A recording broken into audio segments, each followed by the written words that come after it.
"You don't look like someone who belongs in seat 2A." The words landed like a slap across the cabin. Captain Victor Lang didn't bother to lower his voice.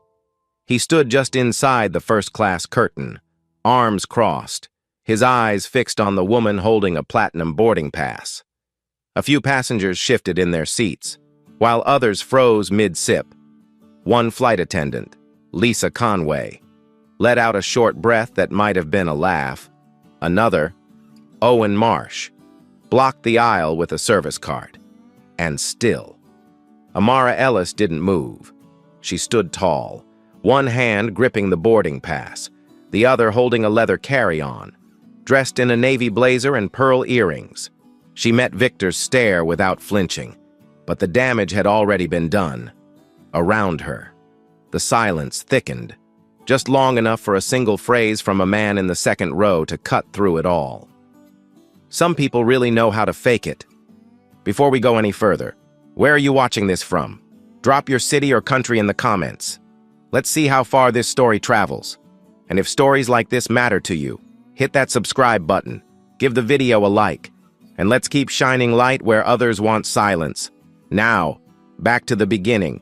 Seattle-Tacoma International Airport, Gate F7, June 12th, 7:40 in the morning. The doors to flight SW716 hadn't even closed yet when things took a turn that would ripple far beyond this cabin.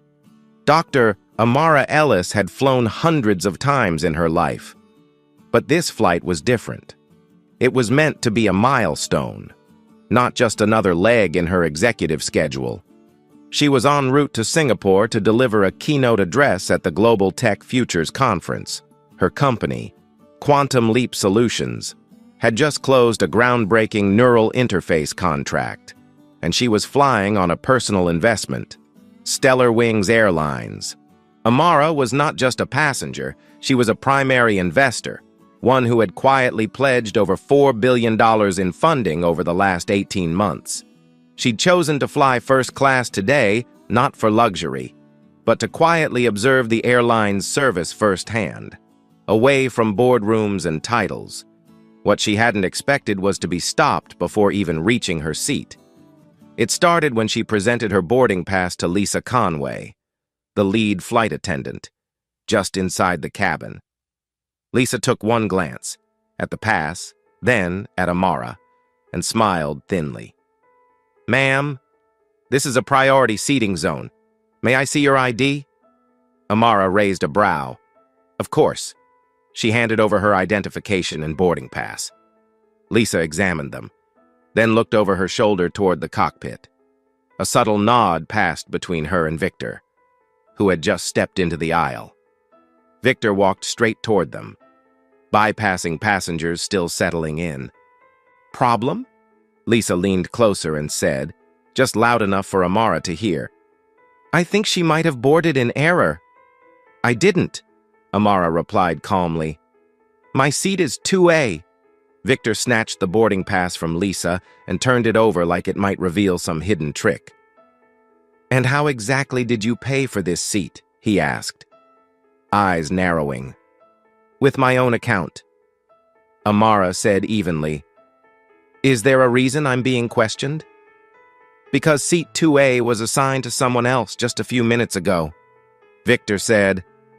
A few rows back, a tall white man in a pressed gray suit stood up and began walking forward. "That would be me," he said, nodding toward Victor. "Bradley Cole. I upgraded last minute. We handled it at the gate." Amara turned to Lisa. "There must be a mistake. I checked in last night. Seat 2A is mine." Lisa gave a one-shoulder shrug.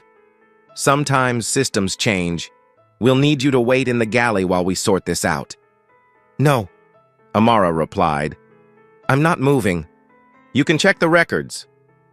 Bradley stepped closer, eyes scanning Amara from head to toe. "Listen, I'm sure you're confused. These premium seats aren't just given away." That's when Victor leaned in with a smirk and delivered the line that would change everything. "You don't look like someone who belongs in seat 2A. The moment froze. Claire Bennett, a young woman in 3B, instinctively reached for her phone. So did Noah Hayes. Across the aisle, Emily Harper, the youngest member of the flight crew, blinked hard as if she couldn't believe what she'd just heard.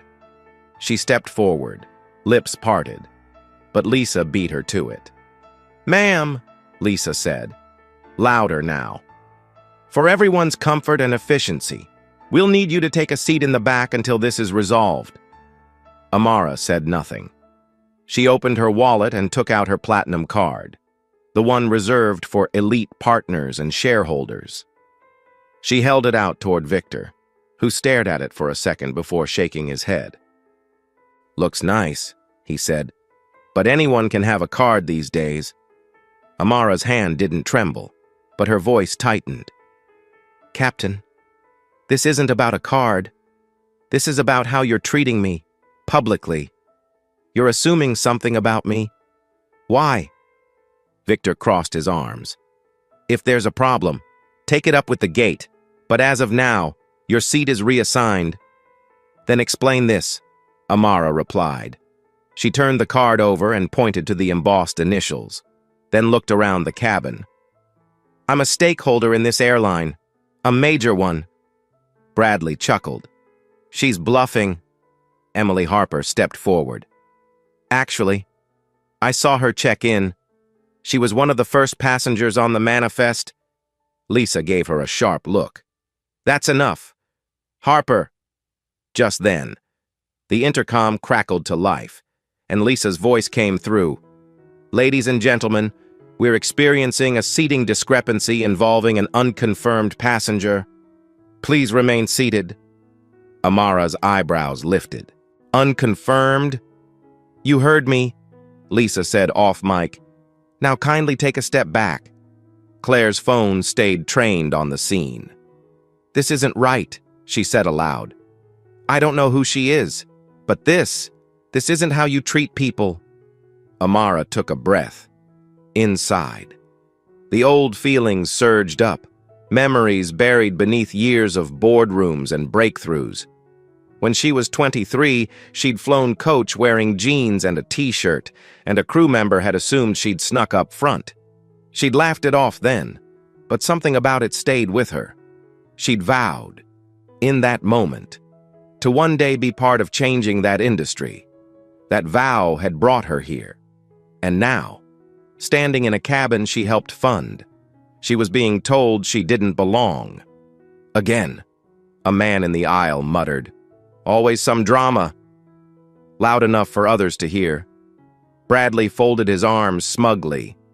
And then, without warning, Lisa reached forward and snatched the platinum card from Amara's hand, flinging it onto the armrest of seat 3A.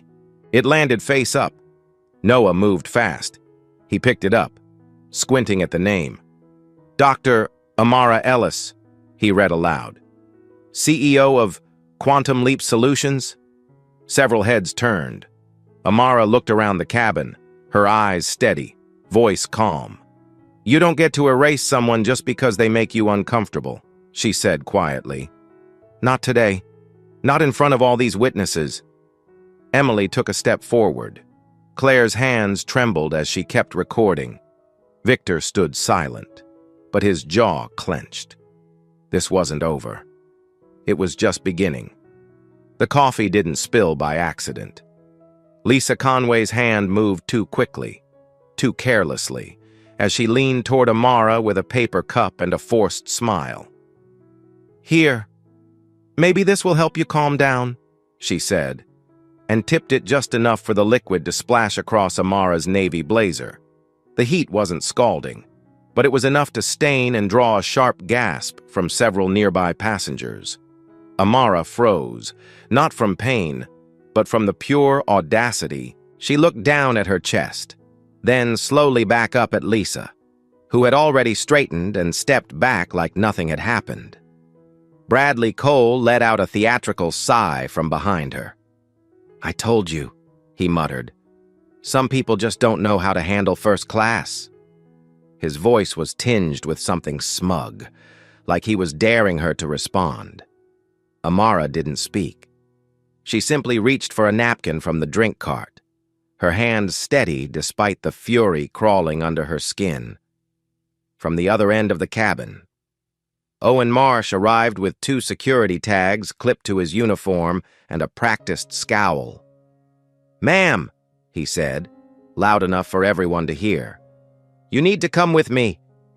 He reached out and gripped her forearm, not aggressively, but not gently either, just enough to assert control.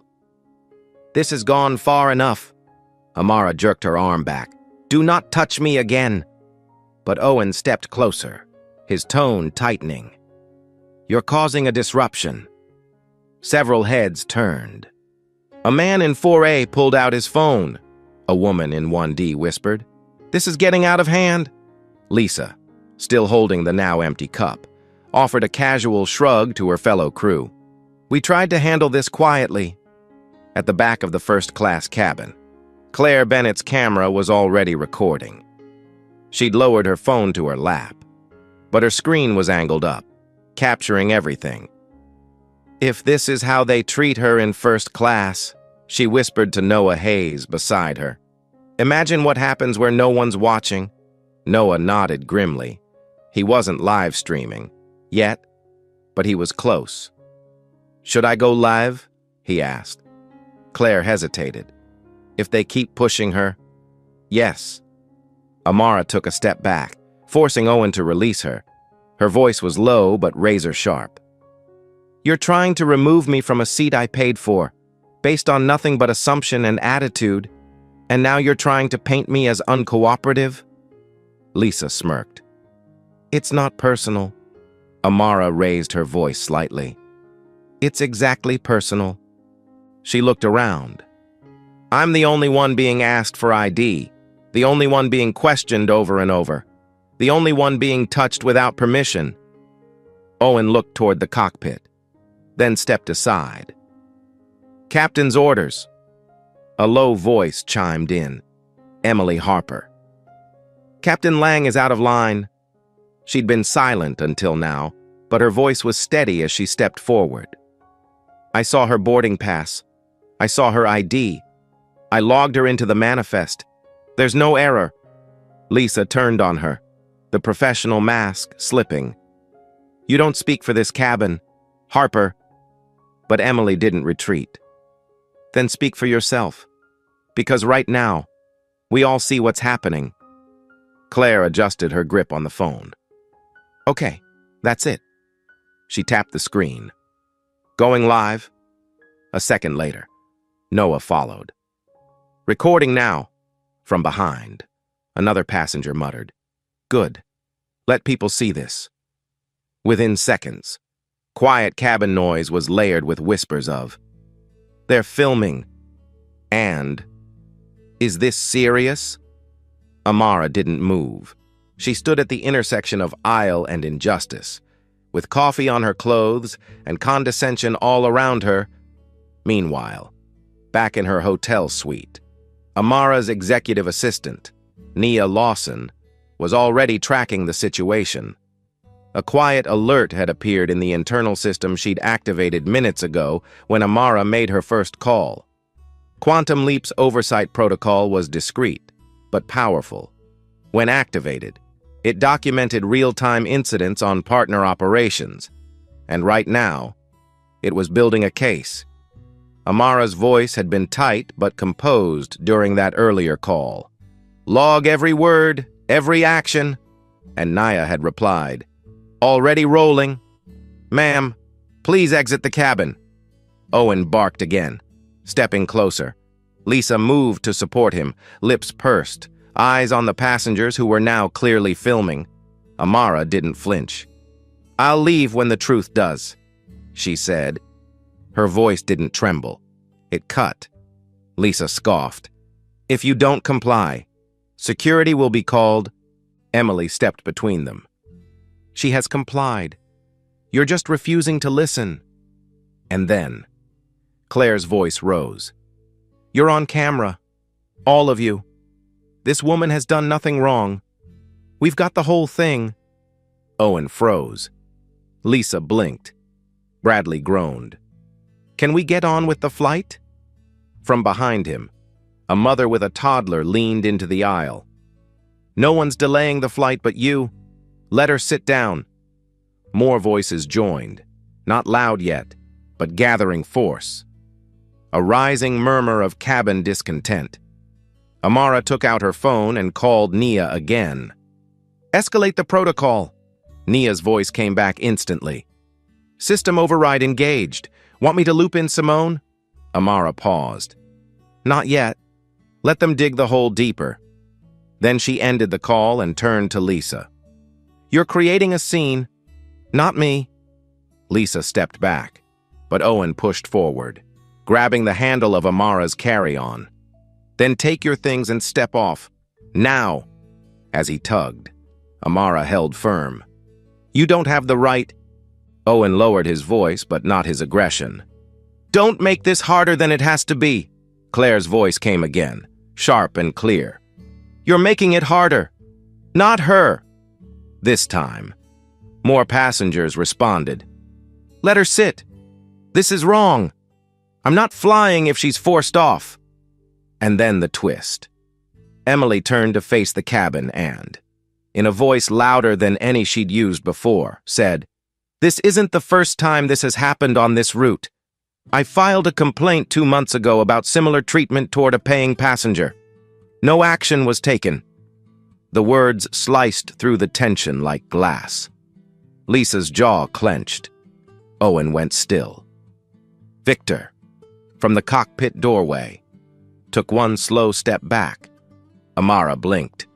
Claire stopped recording for a second, just to look at Emily, stunned. What did you say? Emily nodded, unwavering. There's a pattern. It's just never been exposed. Until now. Amara stepped forward again, past Owen. She stood beside Emily. Then let's expose it. Passengers began murmuring louder now, many rising halfway from their seats. The tide had shifted. Claire raised her phone again. Everyone deserves to know what's going on up here, she said. Lisa's voice cracked slightly. You've made your point. But no one sat back down. No one looked away. And Amara? She simply adjusted her damp blazer and looked Victor dead in the eye as he hovered near the door. You don't get to decide who belongs, she said. Not anymore. And now, to you watching. What would you say if you were standing next to Amara? Would you have stepped forward like Emily or spoken up like Claire? Let us know in the comments, because silence has never changed anything. Captain Victor Lang stepped out of the cockpit, his voice sharp, cold, and unshakable. Officer Holt, remove her. Now. The words cut through the cabin like a blade. At the far end of first class, a tall, uniformed man emerged. Derek Holt, airport security. His posture was rigid, his pace deliberate. He didn't ask what had happened. He didn't speak to the passengers. His eyes locked straight onto Dr. Amara Ellis, and he advanced like someone sent to deal with a problem, not a person. Lisa Conway stood by the cockpit door and pressed the intercom. Her voice echoed overhead with rehearsed authority. Ladies and gentlemen, we are experiencing a delay due to a disruptive passenger. Please remain seated as security intervenes. It wasn't just an announcement. It was a narrative, one designed to isolate Amara, to frame her without a trial. Around her, a few passengers murmured, some turned away, others watched, wide-eyed and unsure. Claire Bennett, seated near the front, had already raised her phone again, recording every second beside her. Noah Hayes whispered, "They're escalating it." His finger hovered over the record button. He didn't need to say why. Owen Marsh moved quickly from the galley, reappearing beside Amara like a shadow. This time he grabbed the handle of her leather carry-on with both hands, tugging it forcefully. "Let's go," he said under his breath. Amara didn't move. "Let go of my property," she said, her voice cool and deliberate. Owen pulled harder. "Don't make this more difficult than it already is." But Amara didn't yield. She stood her ground, locked in place, her blazer still damp from Lisa's earlier accident. Just then, Derek reached her side and extended his arm toward her shoulder. No warning, no conversation, just force. She raised her hand, not to strike, but to block him. Her voice dropped into a calm, resonant place. "Do not touch me. You are seconds away from making this worse than you understand." Derek paused, his arm frozen mid-air. There was a tension now, not just in the aisle, but in the air itself. A stillness right before something breaks. Bradley Cole leaned forward from his aisle seat, arms folded, voice smug. "Oh, come on. She's the one who made this messy. Everyone's being patient except her." His smirk returned. "You'd think if she belonged here, someone would have recognized her already." It wasn't loud, but it was loud enough. And that's when it hit her. The same chill from years ago. Amara remembered a flight when she was 29, flying to Boston to speak at a tech conference. She had dressed sharply, navy suit, soft heels, tablet in hand. Her name was already on the speaker's program. She'd boarded early, taken her place in row 1C. Then a man had paused beside her, glanced at her seat number, then at her, and said, "You sure this is your seat?" She had laughed politely. But then a flight attendant came over and asked to double-check her boarding pass. Just to be safe. No apology followed. Just a polite nod and a stiff smile. She'd stayed quiet. That night, she opened her laptop, looked up airline investment structures, and started reading. She remembered thinking, "If I can't change their eyes, maybe I can change the system they answer to." And now here she stood, on her own investment, and still, being pushed to leave. Derek lowered his arm. "Captain's orders," he said stiffly. Emily Harper, the youngest flight attendant on crew, finally stepped forward, her voice sharp, firm. "Those orders are wrong." She turned to Victor at the cockpit door. "You know she belongs in this seat. I verified it myself. She checked in hours ago, long before Mr. Cole's last-minute upgrade." Victor didn't respond. Lisa looked furious. "Emily, return to the galley." But Emily didn't move. Claire raised her phone and spoke aloud. "Everyone's seeing this. Every word, every action." Then, turning to Amara, "You're not alone in this." Noah followed, standing beside her now. "This is no longer about a seating issue. It's about integrity. And who still has it?" Passengers were rising, quietly, cautiously. A woman in seat 1A stood, then a man behind her. Another leaned out to get a better view. The tension had tipped. This wasn't the silent compliance that Victor expected. The cabin was stirring. Victor stepped forward, eyes locked on Amara. "You're lying," he said. "If you were who you say you are, we'd know. You'd be announced. You wouldn't come in quiet."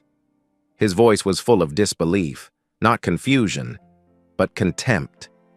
Amara met his stare. "That's the difference between me and you. I don't need to announce who I am to prove I belong." Then she turned, pulled her phone from her pocket, and dialed. "Nia," she said simply. "I need confirmation." Nia Lawson's voice came through the speaker. Clear. Professional. "Understood. Your position and funding are active. The executive order is ready." There was a pause. "Are you ready to proceed?" Amara looked around the cabin, at Lisa, at Victor, at Derek, at Owen still half-crouched near her suitcase, then to Emily, then to Claire and Noah. "Yes," she said. "Proceed." The call ended. Amara adjusted her damp blazer and took one small step forward. "Captain Lang, my name is Dr. Amara Ellis. I am the CEO of Quantum Leap Solutions. And until 1 minute ago, I was the largest private investor in Stellar Wings Airlines. With a $4 billion capital deal pending final release this quarter, I am revoking that agreement. Effective now. Silence swept through the cabin like a gust of wind. Lisa's lips parted. You can't do that. I just did. Victor shook his head slowly. You're bluffing. Emily stepped in. She's not. I saw her name on the manifest, on the internal system. Then, like a slow unraveling, Owen spoke. She's telling the truth. I saw the documents too. And then, unexpectedly, he added, quietly, Bradley offered me something. At the gate. A little thank you if the seat just happened to be available. Bradley's face twisted. I did no such thing. But it was too late. Claire turned her phone toward the crew. He bribed them to take her seat, and they let him. Amara's voice was now the only steady thing in the room. You didn't just try to humiliate me. You tried to rewrite the rules in real time, but the truth has a way of surviving, even at 30,000 feet. More passengers stood. Derek said nothing. He stepped back. Amara turned to the cabin. What happens next will not be silenced, and none of you will forget this moment. Now to you watching, if you had witnessed this from your seat, would you have stood? Would you have spoken? Or would you have looked away? Let us know below, because silence isn't neutral. It chooses a side. Officer Derek Holt didn't move. Not forward, not back. He stood locked in place, faced with a woman who had just dismantled an entire authority structure in less than 2 minutes. The other crew members were frozen too. Victor, gripping the frame of the cockpit door like it might steady his unraveling position. Lisa still trying to process that the passenger she'd ridiculed not only belonged in that seat, but could now single-handedly pull the funding that propped up their airline. And then there was Owen, visibly shaken. Having just confessed to accepting what he now realized was a bribe, the silence in the cabin wasn't peace. It was a stunned reckoning. But it didn't last long. Bradley Cole stood up, red-faced, and pointed toward Amara as if she were the one disrupting order. This is ridiculous, he snapped. She's using some made-up title to make you all afraid. She probably bought a fake card online. Are you all seriously falling for this? A few heads turned, but most didn't even blink. The tide had already turned, and Bradley was standing knee-deep in a losing argument. Amara didn't respond to him. She looked past him, to the rest of the passengers. That's when another voice rang out. Quiet, but firm. I believe her, said a woman in 4A, standing slowly. I've worked in corporate for 20 years. I know composure when I see it. She didn't raise her voice once. You all did. Her tone wasn't theatrical. It was tired, like someone who had seen too much silence in moments that demanded something more. Then, as if on cue, the man beside her stood too. If you try to remove her, I'm not moving either. Claire, still filming from her seat, swept her phone across the aisle as more passengers began rising. Noah called out, You're going to need a bigger security team if you plan to force this, because no one's going anywhere. Derek Holt looked around, calculating. One man, surrounded by dozens now standing, arms folded or crossed, not yelling but resolute. Amara's presence had pulled something out of them, something long held beneath the surface, the knowledge that a line had been crossed, and that watching it happen in silence made them part of the problem.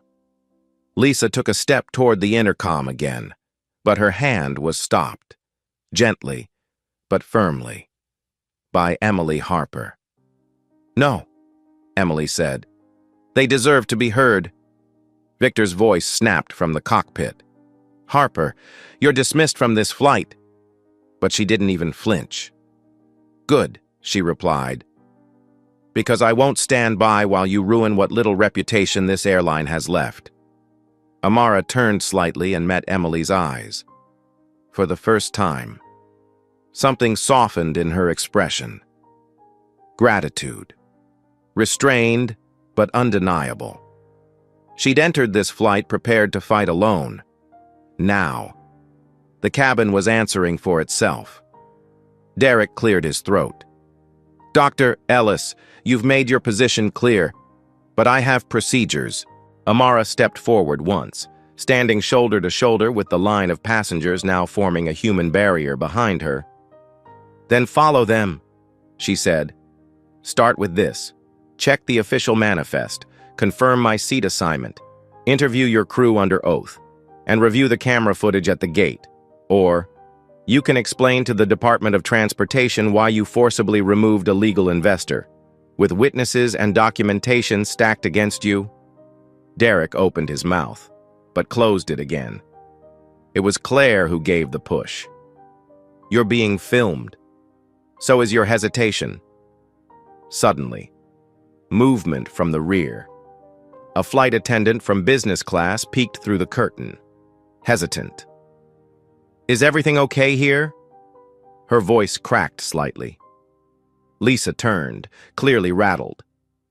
"Everything's under control." But the other attendant looked at the standing passengers. The silence. The faces. "Doesn't look like it." Amara turned back to her phone and pressed a number on speed dial. The cabin listened as the call connected. "Simone," she said, "execute the lawsuit." A pause. Then the voice of Simone Grant, calm and razor-sharp. "Filed. I'll coordinate with Public Relations and the Civil Review Board. FAA advisory team will be notified by end of day." Victor muttered something under his breath, then stormed back into the cockpit. Lisa looked like she wanted to disappear. Owen spoke again, voice low, almost remorseful. "I didn't know who you were." Amara turned toward him. "It shouldn't have mattered." Another voice chimed in, this time from a man seated near the rear of first class. "You don't need to know someone's title to treat them with basic respect." More nods followed.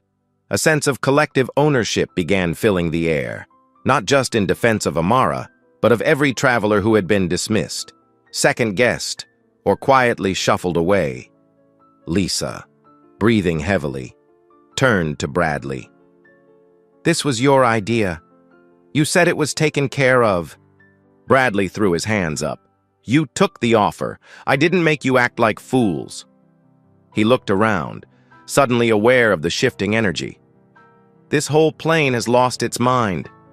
Emily stepped forward again. "What it's found is its spine." Amara didn't smile. Not yet. She wasn't done. She turned to Lisa, her tone even but final. "I want you, Owen, and Victor off this flight. You're relieved of duty, effective immediately. Officer Holt, please remove them from the cabin. I'll remain until a new captain and senior attendant arrive." Derek nodded, slowly. "Understood." As Owen and Lisa were escorted away, Lisa still shaking her head in disbelief, Owen silent. Bradley made a last attempt to defend himself. "I'm not part of the crew. You can't kick me off for asking to switch a seat." Amara's eyes didn't waver. "You bribed your way into someone else's seat, then stood by while they were humiliated. That makes you complicit." She looked to the security officer. "He's not flying today." Derek didn't argue. Bradley cursed under his breath as two airport staff stepped in from the jet bridge. Claire filmed his exit without flinching.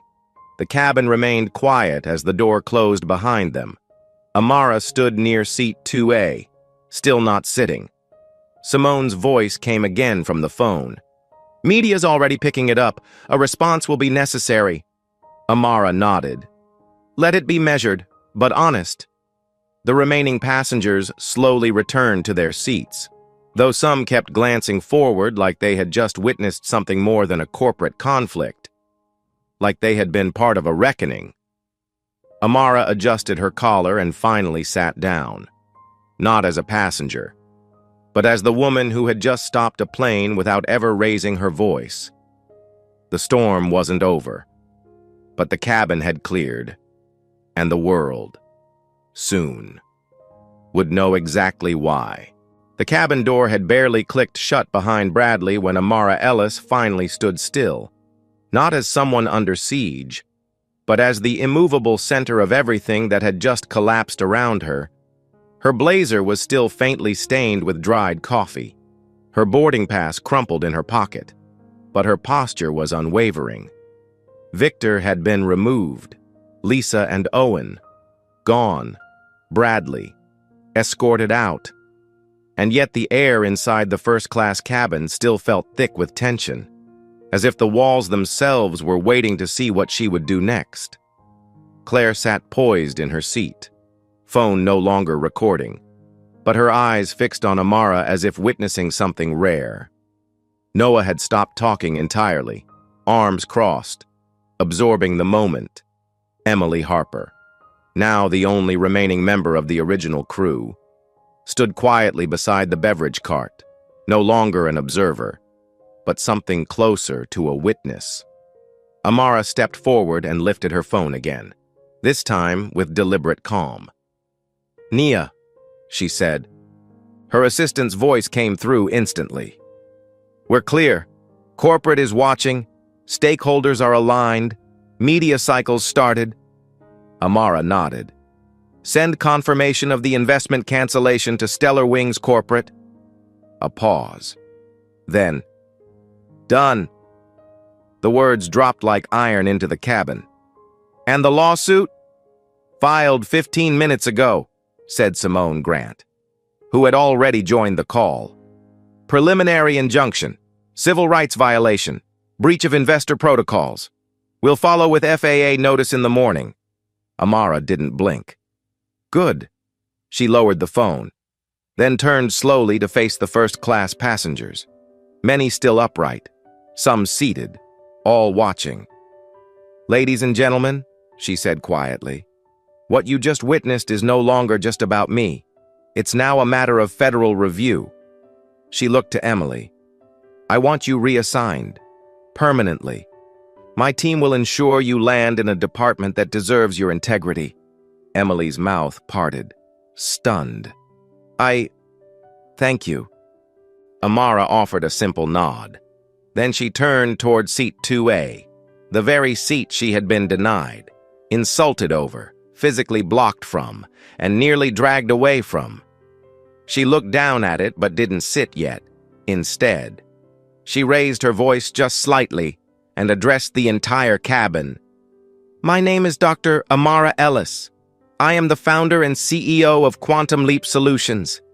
This morning, I boarded this aircraft quietly, no entourage, no announcement. I did so because I prefer to see how companies treat real people, not just partners, but I also happen to be, or was, the largest private investor in Stellar Wings Airlines, with a pledged investment of $4 billion, pending final disbursement this quarter." Gasps scattered through the cabin like small aftershocks. A few heads turned, others whispered. "Today," Amara continued, "that deal has been canceled, permanently." One passenger, a woman in 1A, let out a breath and whispered, "My God," Amara added. "In place of that investment, we are opening litigation, civil and corporate." She paused, letting the silence stretch. "Not because I was insulted, but because systems only change when silence is broken. At the root." And then, just as she lowered her hand, came a voice from the back. Quiet, flat. "Owen Marsh. There's something I need to say." Eyes turned toward him. He had remained inside the cabin, sitting in the jump seat just past the divider, his face pale and lined. "When Bradley approached me at the gate, he said the seat was already handled. He handed me a card, said it was a thank you. I didn't ask questions. I didn't think it mattered. But it does."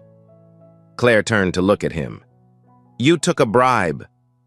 Owen nodded, shame blooming across his face. "I did, and I regret it." Amara didn't respond immediately. She let the confession hang there, unrescued. It wasn't her job to soften it. Beside Owen, Emily spoke, her voice low. It wasn't just him, I overheard Lisa telling Victor. Don't worry, it's covered. He's paying enough. She turned to Amara. This wasn't a mistake. It was arranged. Amara stepped closer, phone in hand. Simone, did you get that? Recorded and logged, Simone replied. We'll add the bribery angle to the corporate ethics violation claim. Then, another voice, one that had remained silent until now. Derek Holt, the security officer, standing just outside the flight deck, looked down at the floor and muttered, I was told by Captain Lang that the woman in seat 2A was using fraudulent credentials. He insisted it was a customer safety risk. He said it would be cleaner if I didn't ask questions. Amara raised her head. And did you? Derek didn't meet her eyes. No, I didn't. Amara gave no outward reaction, just a breath. Then, that makes 3 of you. 3 separate employees who conspired or complied to remove a verified passenger under false pretenses. Simone's voice returned. That seals it. We'll pursue full financial damages, breach of fiduciary duty, defamation, and coordinated negligence. By the time this goes public, Stellar Wings will have no choice but to respond, Nia added. Our PR teams are drafting the press statement now. They've requested a quote from you, Amara answered without hesitation. Tell them this. Accountability begins when the silence ends, and mine just did. She looked back at the seat, the one they tried to steal. Silence and sanitize. Then she looked to Claire, to Noah, to Emily. You didn't have to say anything, but you did. And that's the difference between being present and being complicit.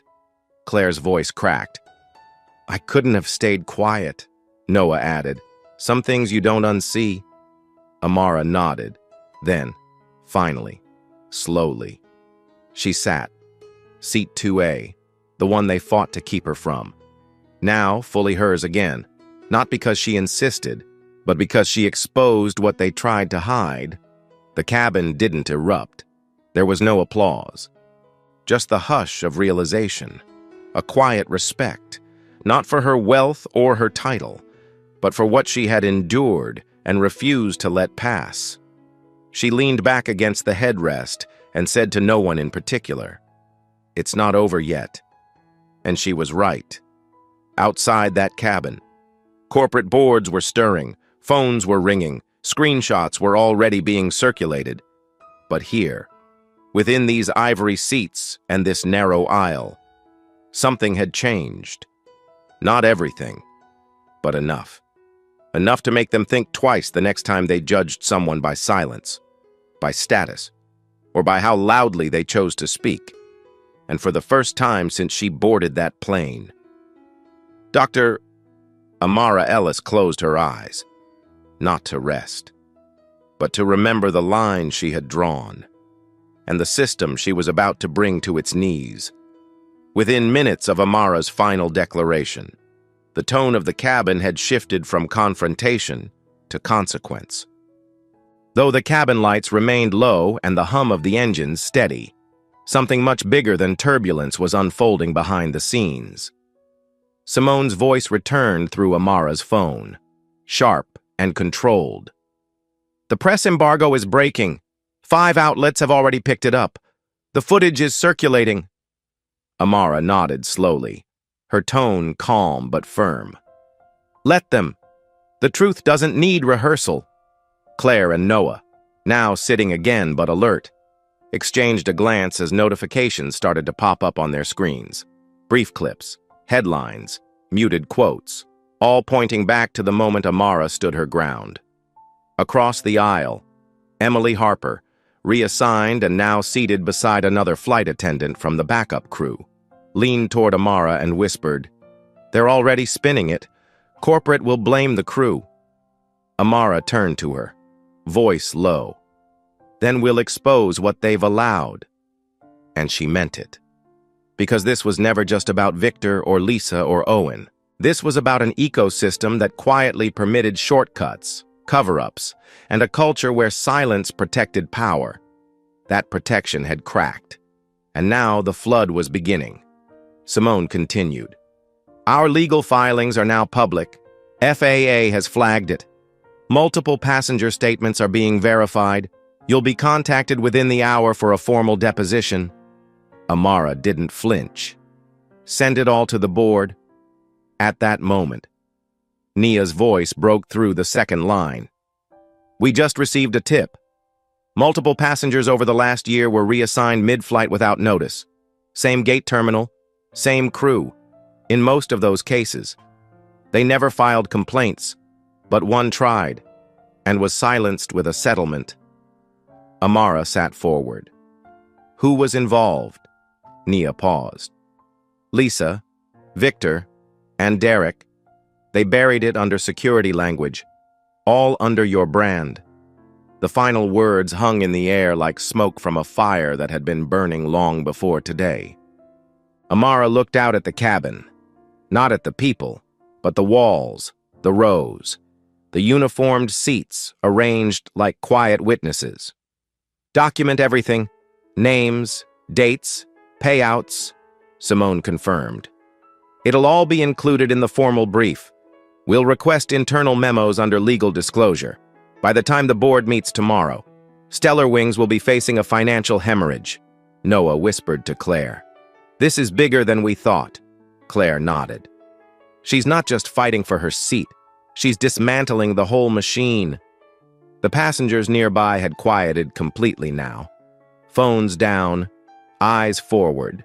A sort of reverence had taken over, not for the drama, but for the unraveling of a structure so many had accepted without question. Amara glanced down at her wristwatch. Only 19 minutes had passed since boarding. 19, and already. Billions of dollars were shifting in and out of futures. Headlines were forming in real time, and at least 3 careers had ended before takeoff. Then, another voice. This one trembling, not because of fear, but release.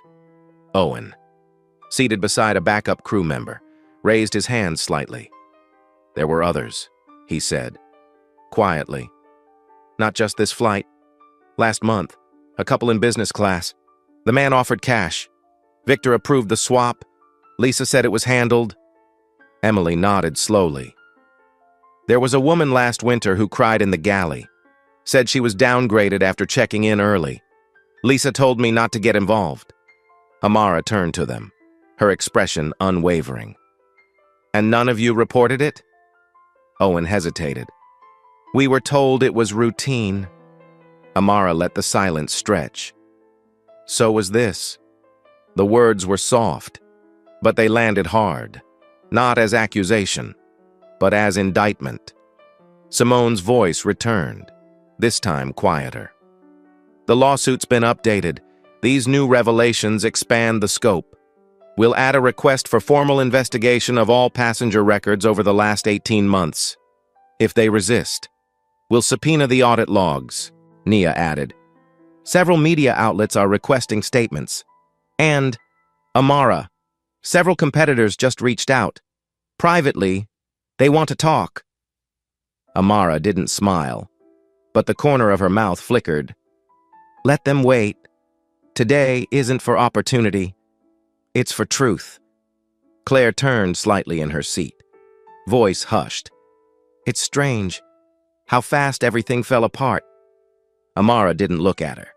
She kept her eyes forward. Tone quiet. It didn't fall apart today. It fell apart years ago. Today just made it undeniable. Outside, the jet bridge was still connected. Ground crew had delayed final boarding, but inside the cabin, a very different kind of departure had already begun, not of passengers, but of patience, of secrets, of systems once considered untouchable. By the time the flight attendant announced that takeoff would be postponed, no one seemed surprised. No one even complained. They were watching something far more important take off, and it didn't need wings in the hours that followed. Stellar Wings Airlines issued a carefully worded statement describing the incident as a miscommunication between crew and passenger. But by then, it was too late. The footage was already circulating. Passenger testimonies were being picked up by every major news outlet. FAA investigators launched an internal inquiry, and within 48 hours, the board of Stellar Wings convened an emergency session, not to review the situation, but to contain the damage. It didn't work. Victor Lang, Lisa Conway, and Derek Holt were permanently removed from duty and placed under formal review by regulatory authorities. Owen Marsh resigned quietly. Lawsuits from other passengers, long buried or dismissed, began resurfacing. The airline's stock plummeted, shedding billions within days. But Amara Ellis wasn't watching the financial collapse. She was watching the public conversation, how it shifted from curiosity to reckoning. It wasn't just about one woman's seat anymore. It was about a system of quiet exclusion, long ignored, suddenly undeniable. Her actions had triggered a chain of accountability that no press release could undo. And yet, amid the fallout, Amara remained composed. She never gave a press conference, never sought applause. Her silence had already spoken louder than most voices ever could in the weeks that followed. She turned her focus toward the future, not just for herself, but for others like Emily, whose courage had changed the course of that day. With Simone's help and Nia's coordination, Amara launched a private review board for employee ethics in commercial aviation. Within a month, they began interviewing crew members across competing airlines who'd faced similar moral crossroads, those who'd stayed silent, and those who'd tried to speak. Emily Harper was offered a leadership role in that program, mentoring future attendants on how to navigate pressure without compromising values. Meanwhile, passengers who had supported Amara during the flight each received personal letters and compensation for the distress caused. None of it required, all of it deliberate. When asked why she bothered, Amara simply replied, "Because justice isn't enough. People need to feel seen." But even amid progress, one more twist emerged, quietly, behind the scenes. A former operations supervisor from Stellar Wings, recently dismissed, came forward with a document, an internal memo from early 2024 outlining an unofficial practice at Gate F7.